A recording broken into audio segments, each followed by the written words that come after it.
Vamos continuar com o nosso curso de Sociologia em Doses. E hoje nós vamos falar da filosofia social na Renascença, ou também conhecido como Renascimento. Já falamos sobre a filosofia social antiga, com Sócrates, Platão e Aristóteles. Falamos também da filosofia social na Idade Média, em relação com a sociologia. E agora vamos tratar da filosofia social considerando esse período da Renascença, que vai ser um período de transformação profunda na sociedade, porque em vez de se ter a predominância da religião sobre a razão, vamos ter o contrário. Agora vamos ter a razão acima da religião ou acima da fé. Vamos então, com o Renascimento, há uma reação contra as ideias da igreja. Você pode pensar, e o que existia? Por que essa reação contra a igreja? Ora, porque havia a predominância do pensamento religioso sobre todas as coisas, de modo que quem pensasse fora da caixinha da igreja, da forma como a igreja pensava, era condenada pela Inquisição, e aí, na verdade, sofria todo tipo de suplício, de tortura, e era morto em praça pública, por exemplo, nas ruas, para todo mundo ver e seguir de exemplo. Mas esse período denso, esse período muito triste dessa perseguição aí na Idade Média, vai chegando ao fim com a necessidade que as pessoas passam a sentir de explicar as coisas de modo mais objetivo, ou seria de modo objetivo, de fato, porque tudo era tido pela questão da fé, tudo era explicado pela fé. Então se tinha um controle total da igreja sobre o indivíduo, controle do corpo e da alma do indivíduo. Então nesse período, o espírito humano se colocava contra a influência das especulações religiosas. Por quê? Porque as especulações religiosas já não eram mais suficientes a partir do século XVI para atender às demandas da sociedade, atender o mercado, atender às diversas necessidades que as cidades tinham, que as pessoas tinham. Tudo isso vai ter uma transformação profunda agora com o uso da razão.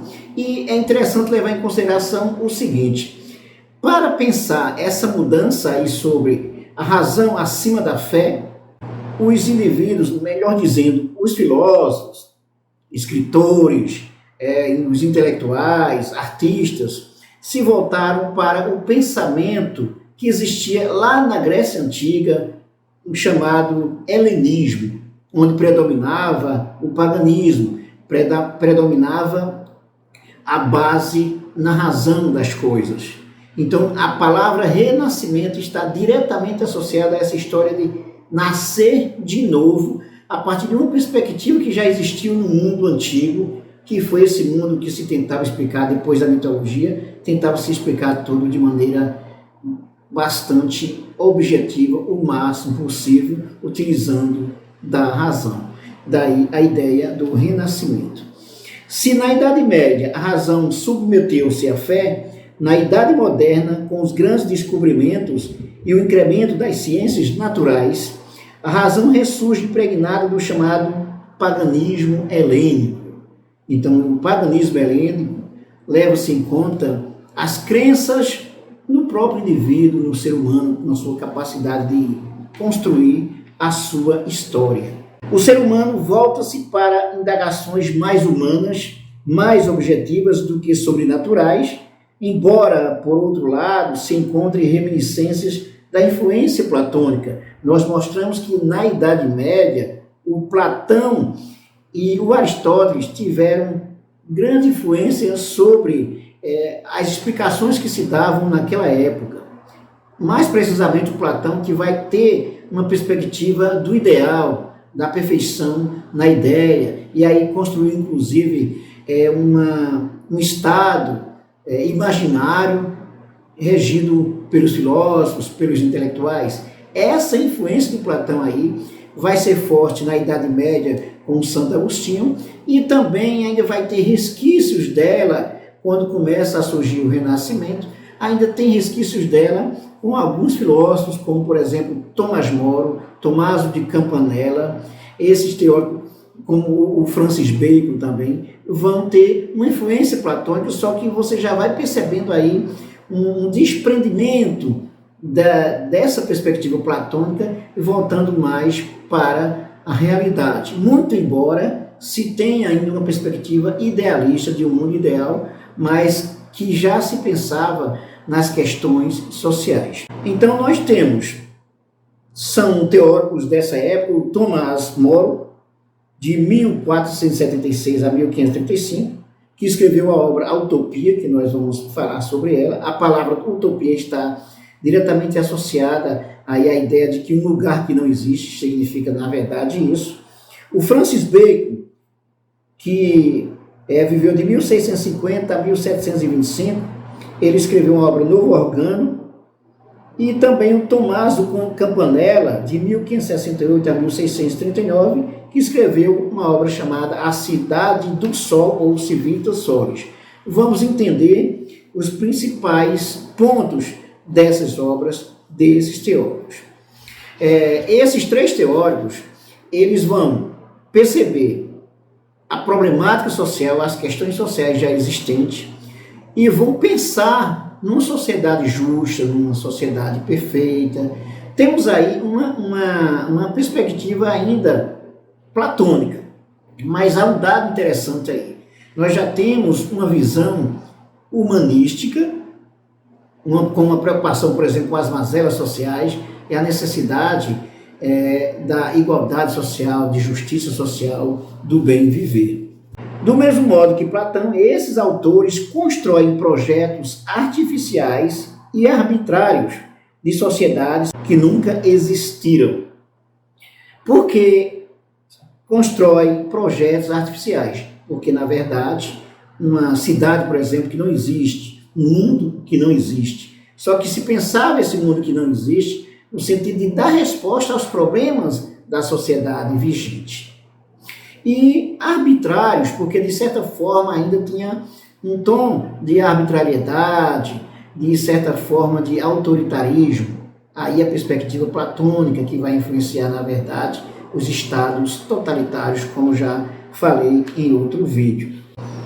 Esses teóricos refugiavam-se na realização ideal de sociedades isentas de todo e qualquer mal.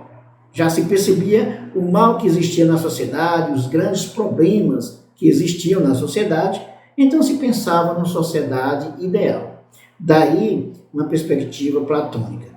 O Tomás Moro, por exemplo, acreditava na existência da eficácia do direito natural. Olha só, aí aqui você já vai perceber uma diferença muito forte no que diz respeito ao pensamento platônico e ao pensamento do Renascimento com esses autores aí, como Tomás Moro. Embora recebam influência do Platão no que diz respeito ao mundo ideal, aqui vamos ter, por exemplo, a perspectiva das ciências da natureza já influenciando. Veja que lá em Platão se tinha também a perspectiva da filosofia, dos intelectuais. Aqui já com a perspectiva do uso da ciência, mesmo pensando numa sociedade que não existe, um mundo que não existe, tentando dar respostas a esse mundo existente.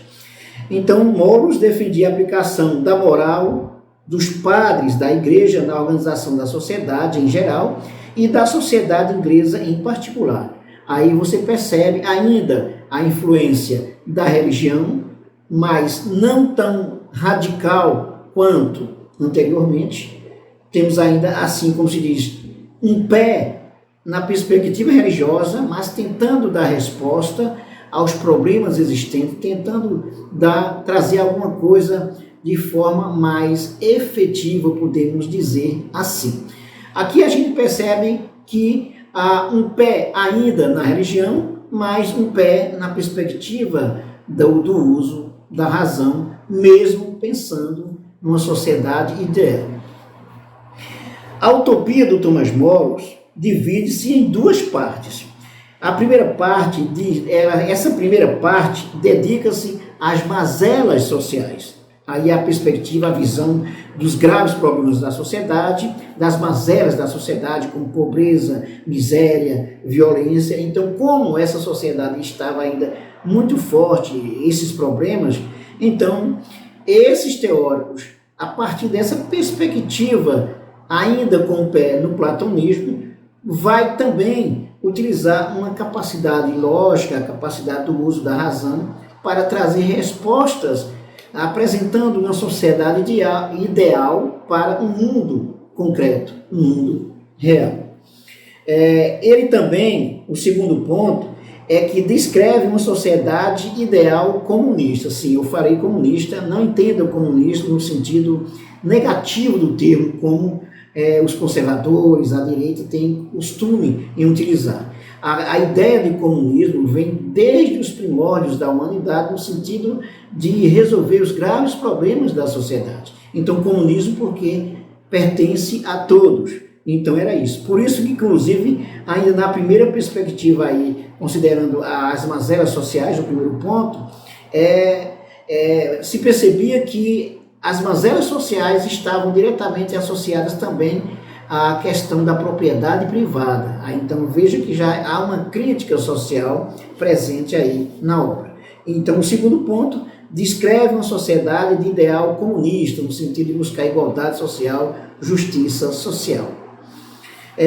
O outro teórico, Francis Bacon, fundador do método empírico, aqui você já vai encontrar, olha, o método empírico, aquele que se baseia na experiência e não nas ideias. Olha só, muito embora esse teórico também vai escrever uma obra, a Nova Atlântida, pensando no mundo ideal, só que ele parte de uma perspectiva empírica, de uma perspectiva da experiência.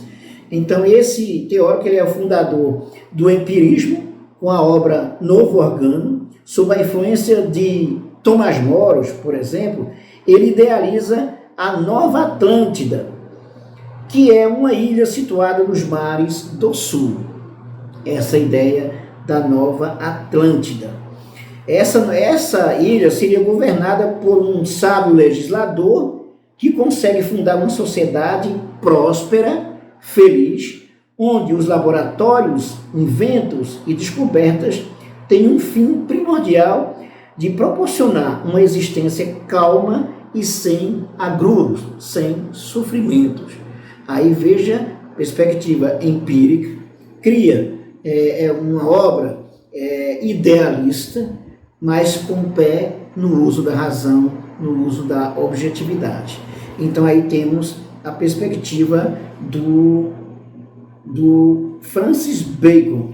Agora o terceiro teórico, Tommaso de Campanella, em sua obra Civitas Solis, que significa a cidade do sol, ele concebe uma sociedade de organização especial, governada por um filósofo sacerdote chamado Sol. Observe, aqui você tem um terceiro teórico que traz também uma perspectiva idealista na sua obra, constrói um mundo ideal com o fim de atender às demandas da sociedade concreta que se tinha na época. E aí você percebeu aqui um ponto também interessante, a questão da religião ainda sendo influente, né, sendo forte, mas aí você já tem perspectivas que vai contribuir para olhar objetivos sobre a realidade.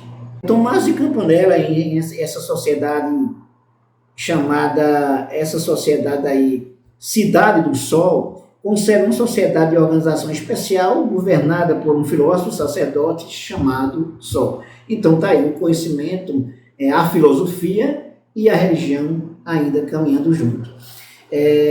Esse líder aí, esse filósofo sacerdote, ele é a autoridade suprema, é um magistrado que exerce seu poder sobre todas as controvérsias que podem ser de ordem espiritual ou temporal. Então, veja aí mais uma vez a necessidade de dar resposta aos problemas concretos da sociedade. O Sol é auxiliado por 3 ministros: a força, o ministro também do amor e o ministro da sabedoria. Então temos força, amor e sabedoria que vão estar diretamente associados à questão da guerra, à questão do casamento e à educação. O trabalho mais importante está relacionado à terra. A terra, veja que aí você tem um período aí que um período que estava na Europa muito forte o feudalismo, o uso da terra. Então, o trabalho com a terra também muito forte. Então, eles também viviam da terra, a terra que garantia o sustento. Todos trabalhavam apenas uma média de 4 horas por dia. 4 horas apenas. Então, aí você já vê uma necessidade de justiça social. A cidade do Sol, ela não distingue ricos, pobres, ociosos e escravos. Olha só, isso aí pode ter um contrassenso, né, nessa frase aí, porque, por exemplo, ela não distingue pobres, ociosos, escravos e ricos. Sim, mas se existia ricos, pobres e escravos, então não existia igualdade, né? Então, isso ficava mais no plano das ideias. É porque é o que existia na época. É como se diz assim, olha, vamos manter os pobres, os escravos, mas garantindo justiça social, não distinguindo. Mas na prática, concretamente, é claro que se há rico, se há escravo, então vamos ter, né, vamos ter pobres aí, e vamos ter injustiça social, né? Então aí você vai encontrar um contrassenso aí nessa obra, mas não esquecer da preocupação em dar respostas concretas à sociedade. Agora vamos ver os mais expressivos filósofos sociais dos séculos 17 e 18. Nós já falamos desses 3 teóricos, Tomás Moro, Francis Bacon e Tomás de Campanella, que vão pensar uma sociedade ideal, influenciado por Platão, mas já com o pé no uso da razão. Agora, vamos avançar para os séculos 17 e 18, que aí vamos ter, de fato, jamais o uso da razão com a ciência, a modernidade que se apresenta cada vez mais forte. 2 teóricos muito importantes dessa época, o Thomas Hobbes e o Jean-Jacques Rousseau. Thomas Hobbes, um teórico inglês, e o Jean-Jacques Rousseau, um teórico francês. No que diz respeito a Hobbes, ele entendia que os homens viviam num estado permanente de guerra e resolveram acabar com esse estado por meio de um contrato social. Ou seja, se percebe no estado de natureza a barbárie, os homens viviam em guerra e aí chegaram a um consenso de acabar com essa guerra, com esse Estado, por meio de um contrato social. Aí surge o Estado, como nós conhecemos hoje, esse Estado moderno. Na primeira perspectiva, um Estado absoluto, um Estado forte, que impõe medo. Daí a obra do Hobbes, O Leviatã, que vai comparar o Estado a um grande monstro sagrado. Nós temos então que os indivíduos, eles renunciavam aos seus direitos, entregando-se a um poder único, no caso, o Estado absoluto, que seria o Leviatã. Então, observe outro ponto também interessante, é que os indivíduos, eles renunciavam aos direitos, entregando-se a um poder de um Estado. Renunciavam aos seus direitos, isso é muito forte, mas renunciavam aos seus direitos para poder ter segurança. Essa era a perspectiva, podemos dizer, controversa ou meio controversa, mas foi a forma como o Thomas Hobbes encontrou para explicar os problemas que existiam na época, aí no século XVII, e trazer a necessidade de um Estado forte para responder aos problemas criados pelos humanos, principalmente considerando o egoísmo, considerando a maldade do ser humano. Daí um Estado forte para impor medo. E agora temos o Jean-Jacques Rousseau, o filósofo contratualista Jean-Jacques Rousseau. O Rousseau, ele era contratualista também, mas ele não era defensor de um Estado absoluto, era defensor de um Estado onde a vontade geral, as assembleias, por exemplo, a vontade do povo prevalecia. Observe, ele aceitava o contrato social, mas não na perspectiva hobbesiana. Ele queria um Estado democrático, justo, onde o ser humano que nasce livre continue livre. Na opinião do Rousseau, o ser humano nasce livre e bom, e a maldade ela vem com a criação da sociedade. E principalmente os grandes problemas da sociedade estão na origem da propriedade privada. Rousseau condenava radicalmente a propriedade privada.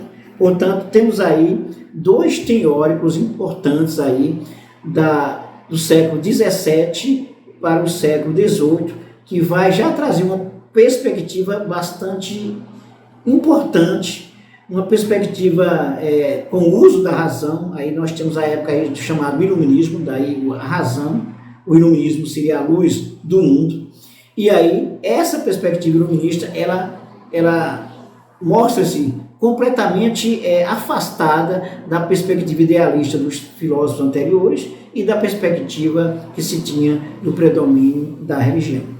No próximo vídeo, nós vamos tratar da filosofia da história e o pensamento sociológico. Não perca! É isso aí. Se você gostou desse vídeo, não deixe de dar um like, e se não se inscreveu, se inscreva, e também não deixe de comentar, de dar sua opinião, e muito importante, divulgar os nossos vídeos para os seus amigos e para as suas amigas. Até lá!